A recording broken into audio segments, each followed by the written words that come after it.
Salut et bienvenue sur Cybermatic pour ce nouveau tuto Power Apps dans lequel je te montre la différence entre une application Canva et une application pilotée par modèle. Par essence, ce sont deux applications qui fonctionnent de manière très différente, bien qu'elles s'appuient sur des bases de données qui peuvent être communes quand c'est le cas du Dataverse, et je vais te montrer aujourd'hui dans quel cas tu vas pouvoir préférer utiliser l'une ou l'autre. L'avantage des applications Canva, c'est qu'elles sont très flexibles, tu vas pouvoir te connecter sur n'importe quoi, à la différence des applications pilotées par modèle qui ont plein d'options qui sont nativement présentes, mais qui implique une rigidité de l'interface. Et c'est ça qu'on voit aujourd'hui. On passe à la pratique. Je suis sur mon environnement Power Apps et j'ai créé une petite table Dataverse pour l'occasion, donc tuto YouTube, une table toute bête dans lesquelles j'ai quelques colonnes vraiment très classiques. Il n'y a rien de très particulier. Pourquoi Dataverse pourquoi pas SharePoint à la place? Pourquoi pas du Excel à la place? C'est parce qu'en fait, pour faire une application pilotée par modèle, tu vas être obligé de passer par un Dataverse. L'application pilotée par modèle ne supporte que cette base-là. Et de fait, c'est pour ça qu'on va être un peu dans l'obligation de parler de ça dans le cadre du Dataverse. Alors du coup, tu l'as compris, qui dit Dataverse dit également impact sur la licence que tu vas devoir utiliser. Donc on n'est pas sur du Microsoft 365 basique. Du moment qu'on parle Dataverse, on va devoir acquérir en plus une licence Power Apps Premium. Ok, donc là, c'est le cas dans mon tenant aujourd'hui, dans le cas de ma propre licence. C'est pour ça que je peux te montrer tout ça.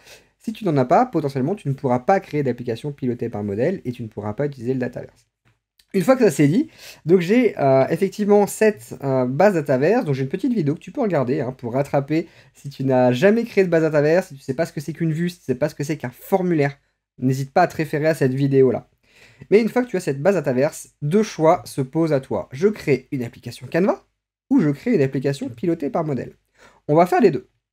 On va faire les deux aujourd'hui. On va commencer par une conception de page. Ok.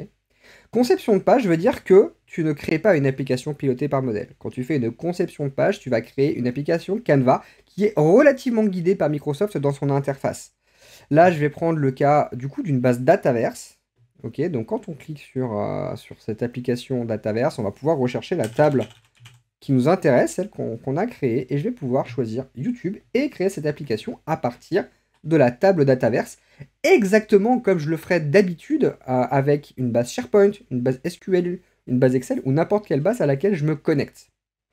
Donc vraiment, première chose à retenir, c'est que l'application Canva peut se connecter à n'importe quelle source de données. Donc si tu n'as pas accès au Dataverse, par défaut, tu vas être obligé de créer une application Canva. Comme ça, au moins, ça résout un petit peu le problème de la réflexion. Si tu ne travailles pas sur le Dataverse, il n'y a pas d'application pilotée par modèle. Une fois que tu as laissé Microsoft bosser, tu arrives sur cette interface, qui est déjà fonctionnelle en fait. Il n'y a rien de spécial à faire. On a une application Canva qui fonctionne, qui nous permet de rajouter des éléments, de les modifier. Donc là, par exemple, je vois que j'ai facture 10. Si je fais une petite modification, que je change le MacBook par un Asus ProArt, et que je l'enregistre, voilà, ça fonctionne déjà. On n'a pas trop de nœuds à la tête à se faire. Je vais retourner sur la base Dataverse d'ailleurs pour montrer que ça a bien fonctionné. Donc voilà, je navigue en même temps, ça permet de voir un peu comment ça se passe sur cet environnement. Et je peux comme ça ouvrir ma base Dataverse YouTube. Toutes les bases Dataverse sont stockées dans table. Et là, ma facture 10, donc elle est là, je peux afficher plus de colonnes. C'est un peu comme une liste SharePoint, un peu plus compliqué. Mais c'est un peu le même principe de fonctionnement, globalement. Alors avec beaucoup plus de fonctionnalités pour la partie Dataverse. Mais voilà, effectivement, mon ProArt là a bien été pris en compte pour ma facture 10. Le prix unitaire, la quantité, je ne les ai pas remplis, mais si je le fais dans mon application Canva, ça va très bien fonctionner. Je vais mettre en player, en prix unitaire, 2000 €, quantité 1. Ok, alors le statut, je peux mettre un statut si je veux, non traité, pourquoi pas. J'enregistre ça, et tout ça, ça fonctionne. Il n'y a pas de problème en fait.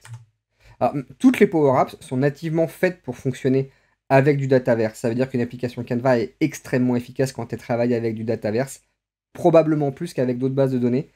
C'est extrêmement rapide de travailler avec ces éléments-là. Donc voilà, on a effectivement cette application Canva qui nous remonte les infos. Et après, effectivement, on peut faire dans une application Canva, par défaut, à peu près tout ce qu'on veut. Ça veut dire que si je veux rajouter une page, si je veux rajouter des composants, rajouter des objets très précis, tout ça, je vais pouvoir le faire. C'est une application qui est 100% flexible, avec laquelle tu peux faire à peu près tout ce que tu veux. Du coup, j'ai pas mal de vidéos sur le sujet. N'hésite pas à consulter la playlist complète qui doit s'afficher là au moment de cette vidéo. Là, tu vas pouvoir modifier les noms directement d'une manière très simple à l'utilisation. Ok. app trop cool. Voilà, effectivement, ça change tout de suite. Si tu veux supprimer, modifier un bouton, son emplacement, ou carrément supprimer le champ d'objet, tu peux. Alors après, il faudra bien sûr restaurer ces fonctionnalités, mais il n'y a pas de problème. Si tu veux changer la couleur, tu as directement l'accès au thème. Hop, le has-been classique control. Alors, il veut pas le faire sur les contrôles classiques, il va falloir que Microsoft bosse un peu pour nous les mettre. Mais effectivement, là, si, il l'a fait sur les contrôles classiques, il y a de l'amélio. J'ai rien dit. Donc tout ça est très flexible. Je peux inverser l'ordre également, carrément des containers si je veux les changer de place, hein, il n'y a pas trop de problème. Alors après, sur les containers, c'est vrai que c'est assez récent, qu'on a des fois un petit peu de mal encore à s'y retrouver. Hop, donc on était là, on a ce container là, table, voilà, c'est ici. Si je veux mettre la sidebar sur le côté de droite, il n'y a pas de problème, ça va fonctionner. Ok. Tout ça, c'est flexible. L'interface, elle est personnalisable à souhait en fonction de tes connaissances et de tes besoins. Donc, si tu veux rajouter des logos d'entreprise, mettre des couleurs spéciales et tout ça, tu vas pouvoir le faire sans aucun problème. Donc, ça, c'est vraiment les forces et avantages d'une application Canva. C'est qu'elle peut être très très flexible et que par défaut Microsoft nous donne quand même une application relativement fonctionnelle du premier coup. Une fois qu'on a vu cette application Canva, il va être temps d'aller voir ce que ça fait une application pilotée par modèle. Donc on va être dans deux salles, deux ambiances pour créer une application pilotée par modèle. En fait, ce que je vais faire dans un premier temps, c'est que je vais créer une solution. La solution, je le tournerai dans une prochaine vidéo, j'expliquerai ce qu'on met dedans, mais c'est top. Alors je vais en avoir un petit mot bref. Ok, on va choisir un éditeur. Hop, on va prendre l'éditeur par défaut, on va créer une solution. Et au sein de cette solution, je vais avoir une liste d'objets que je vais pouvoir insérer. Et je vais pouvoir notamment créer cette application pilotée par modèle. Alors au même titre que je pourrais faire une application Canva d'ailleurs. Mais en fait, l'option est de plus en plus cachée. Quand je vais dans l'application, là j'ai les applications Canva classiques. Et j'ai mon application pilotée par modèle. Et je vais en fait cliquer sur cette option-là. Et je vais arriver sur une application complètement différente. Sur un studio complètement différent. On laisse charger et on arrive sur cette interface. Donc au début, il n'y a rien du tout, évidemment, parce qu'on n'a pas encore mis de données à l'intérieur. Donc il va falloir qu'on rajoute une table. Soit on en crée une directement au sein de l'application pilotée par modèle, soit on en rajoute une qui est déjà dans l'environnement. Alors moi, j'ai déjà une table des tutos. Du coup, je vais utiliser cette table des tutos directement, tac, ajouter à l'application. Et là, tac, tout de suite, mon application est affichée. Alors sur quoi ça se base cette application, hein, si tu as raté le tuto sur les vues et les formulaires? En fait, ça se base sur les vues et les formulaires directement. Et ça rend, en fait, quand on utilise une pilotée par modèle, l'option directement utilisable. Là, je peux déjà la lire, cette application, hein, qui se base sur le Dataverse. Si je la lis, donc je l'enregistre et je continue, je peux déjà simuler son fonctionnement. Elle est déjà disponible à l'utilisation. Donc là, je vais ouvre le composant, voilà, j'ai ma table tuto, et hop, l'ensemble, là, est dispo. Est déjà dispo. Si je double-clique sur cet enregistrement, hein, je le vois, hop, j'avais un formulaire que j'avais précédemment créé qui fonctionne. Alors je vais remettre mon MacBook parce que je me suis trompé, par exemple. Enregistrer. Tac, je reviens en arrière. Et hop, là, le MacBook a bien été reconnu directement. Ok, donc je peux créer. Alors, avantage également de l'application pilotée par modèle, c'est que tu ne vas pas avoir à te soucier de l'interface utilisateur. Très peu, elle est responsive de base. Ok, donc tout est directement réalisable. En vue mobile, ça fonctionne déjà. Ok, voilà, tout ce qui est rupture sont déjà prévus. Et au-dessus, tu as directement pas mal d'options en fait qui sont dispo. Alors bien sûr, créer un élément, supprimer un élément. Si je veux supprimer ce test, tac, je vais dessus, je le supprime. Ok, ça fonctionne déjà. Si je veux y ajouter un flux, exécuter un flux par rapport à un enregistrement, je vais pouvoir le faire. Si je veux exporter les modèles vers Excel, je peux le faire, c'est déjà dispo. Alors après, il y aura quelques petits éléments de configuration à régler pour que ça fonctionne bien. Mais c'est déjà dispo, on peut faire de la visualisation directement Power BI. Ok, donc ça, c'est des choses pour lesquelles tu n'as pas à te préoccuper. Toutes ces options un peu classiques de création, de partage, d'export vers Excel, moyennant un tout petit peu de configuration, c'est déjà prévu. Pas besoin de créer un automate qui va générer un fichier, pas besoin de créer un automate qui va rafraîchir des données. En fait, l'application pilotée par modèle donne par défaut pas mal d'options qui sont très très pratiques à l'usage. Ok, bon, là, on a un petit souci, le rapport est prêt. Et voilà, donc là, On va attendre un tout petit peu. On va regarder ce qui nous a été proposé par l'interface. Tac. On va prendre une date. On va juste checker par rapport à 2 éléments, voir si on arrive à récupérer un graphe. Ok, on a des petits problèmes d'interface là sur ce tab que j'ai fait très rapidement.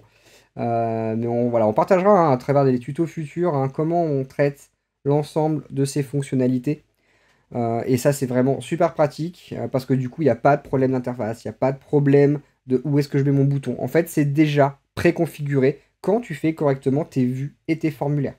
Juste pour rappel, pour que la vidéo soit complète, comment on va gérer hein, ces vues et ces formulaires. Si jamais tu ne l'as pas correctement fait avant, directement au sein de l'application pilotée, là, quand on rajoute une table, tout de suite on voit les vues et les formulaires du tuto qui sont dispo. Si là, par exemple, je voulais que mon prix unitaire soit juste avant la date de commande, je n'ai qu'à cliquer sur le bouton de modification et j'atterris sur l'interface qui me permet de gérer au niveau de la table comment sont positionnées les colonnes. Donc, par exemple, là, j'inverse ça. Si je vois que les devis, là, ça ne m'intéresse pas, en plus, ça n'affiche rien, je supprime. La facture, pareil, je la supprime si ça ne donne rien, si j'en ai pas besoin. Hop, mon produit, je peux le rajouter, voilà, le mettre un peu plus en tête. Je peux avoir le statut avant également. Tout ça, je le fais. J'enregistre, je publie pour que les modifications soient prises en compte. Et je peux revenir en arrière. Et on peut voir que tout de suite, eh ben, c'est pris en compte dans l'appli. Alors, et en plus, au niveau des tailles de colonnes, par exemple, je peux les modifier. Pareil, le formulaire, si je me dis, le formulaire, ça va pas, il manque des choses, il y a des choses que je voudrais voir en plus, il n'y a pas de problème, je peux aller ici dans cette interface et rajouter, supprimer les éléments qui ne m'intéressent pas, je peux les réagencer. Voilà, là par exemple, ça je vais le supprimer. Pourquoi pas? Je republie mon formulaire et ce formulaire sera celui, par défaut, qui sera accessible dans mon application. Alors, je vais juste montrer quand même quelque chose de plus à ce niveau-là, hein, pour pas que tu sois perdu au moment de la configuration. Voilà, donc là, si je double-clique dessus, clac, tout de suite, je vais sur mon formulaire que je viens de modifier. Si jamais je veux créer une vue, pourquoi pas, je vais en créer une directement dans l'interface. Hein. On peut, en fait, directement via l'interface de l'application pilotée par modèle, se dire, il manque une vue, il y a un truc qui va pas. Je veux rajouter quelque chose à ma sauce, ok, pour le tuto, j'enregistre, je publie. Ça me permet d'avoir une vue qui se rajoute. Alors, tout ça, c'est super sympa. À l'heure où je tourne la vidéo, il fallait faire des retours un peu incessants entre les tables et les applications pilotées. Il y a encore une année, Microsoft nous a beaucoup aidé sur ces sujets-là. C'est maintenant beaucoup plus facile de les créer. On a vraiment à peu près tout au même endroit. Alors c'est pareil pour le formulaire, je le montre direct. Hein. Si on veut créer un formulaire, on peut le faire directement dans cette interface. Donc formulaire principal. Et me dire, je rajoute 2 ou 3 options. Ok. Et à partir d'ici, je vais pouvoir enregistrer et publier ce formulaire.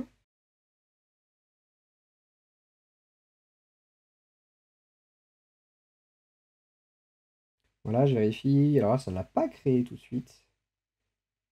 Tuto formulaire principal. Si, c'est bon, il est là. Si jamais tu n'arrives pas à modifier l'élément par défaut, il faut que tu ailles sur la table cette fois-ci. Donc là, on retourne sur la table du tuto YouTube. Je vais aller sur les vues. Et là, on voit, hein, la vue par défaut, c'est le tuto actif. Hein. Si je veux changer ça, je vais ici, modifier. Et là c'est pas, c'est ici. Définir comme vue par défaut. Ça a un impact sur l'application pilotée par modèle. L'application par modèle récupère exactement la configuration de la table. Okay, donc c'est tout ce qu'on met directement au niveau de la table qui compte. Et c'est là que c'est intéressant, c'est parce qu'on n'a pas dans l'application directement à gérer les choses. C'est pas dans l'interface que ça se joue, c'est vraiment au préalable. Et ça, c'est vraiment super canon. Donc là, information, la principale, elle est là. Hop. Tac. Et là, normalement, on est pas mal du tout. Une fois que j'ai fini, toujours, je publie mon application. Et après, c'est du partage qu'on a à faire un petit peu comme d'habitude, après avoir attribué le bon niveau de droit à nos utilisateurs. Hein. Donc, il y a une petite étape à franchir pour ça, que je vais montrer hein, au niveau partage pour vraiment un peu clôturer le tuto. Tac. Alors, je vais quitter carrément la partie application pilotée par modèle. Je vais aller sur Power Apps. Et directement à partir des applications, là, je vais pouvoir voir mon application pilotée qui est ici. Et en fait, les modalités de partage sont un petit peu différentes de ce qu'on fait sur une application classique. on va pouvoir en fait, là déjà au niveau de l'application pilotée, on va pouvoir voir quels sont les rôles par défaut que je vais pouvoir donner à mes utilisateurs. Ok, donc là, on peut donner administrateur système, système customizer par exemple. On peut donner basic user, hein, qui sont des choses un peu classiques. Alors en fait, il faudrait même créer un rôle spécifique, hein, pour cette table qu'on vient de créer. Je ne l'ai pas fait là, ce sera l'objet d'un autre tuto. Mais c'est en tout cas pour montrer dans un premier temps comment on va faire. Si je le donne à une autre personne, il faut que je clique dessus et que je lui donne un rôle. Donc au moins basic user, mais aussi le rôle qui permettra d'utiliser cette application. Ok, donc ça promis, ça vient très vite sur la gestion des rôles. Et une fois que je lui donne ce rôle, hop, je peux partager l'appli. Et cette personne de l'organisation peut utiliser cette application pilotée par modèle. Donc du coup, qui est plus rigide, mais dont la configuration est complètement régie par le Dataverse. C'est ce niveau de sécurité qui est optimal. Voilà pour ce tuto Power Apps dans lequel je te montre les différences entre une application Canva et une application pilotée par modèle, donc qui vont toutes les deux interagir avec des tables Dataverse. Alors l'application Canva peut interagir avec plus de sources de données, la pilotée par modèle se limite au Dataverse. Par contre, gros avantage de la pilotée par modèle, c'est que tu n'as pas à te préoccuper de l'interface. Tu vas devoir peaufiner à fond la configuration de tes tables Dataverse pour qu'elles soient bien sécurisées, pour que tu aies les bonnes vues, les bons formulaires. Et le reste, c'est l'application qui le gère. J'espère que ça t'a plu, que ça te sera utile, que tu sais maintenant ce qu'est une application pilotée par modèle, et que tu auras le droit de les utiliser et de les créer si tu as une licence Power Apps Premium. Clairement, le Dataverse peut vraiment améliorer tes applications et leur performance. Lâche un petit pouce et abonne-toi à la chaîne, ça c'est la récompense du créateur. La communauté continue à grandir, ça fait super plaisir. Donc cet été, ça va être très Power Platform, hein. On va faire des petits tutos qu'on fait pas d'habitude sur le Dataverse, sur Power Apps, on va aller checker des éléments de configuration, on va voir ce qu'est une solution. Voilà, un programme très riche au niveau Power Platform, sur des vidéos que je voulais faire depuis un petit moment, mais qui vont te permettre de décupler ta compétence. Allez, amuse-toi bien avec tes applications, et nous, on se dit à très bientôt pour de prochains tutos. Ciao.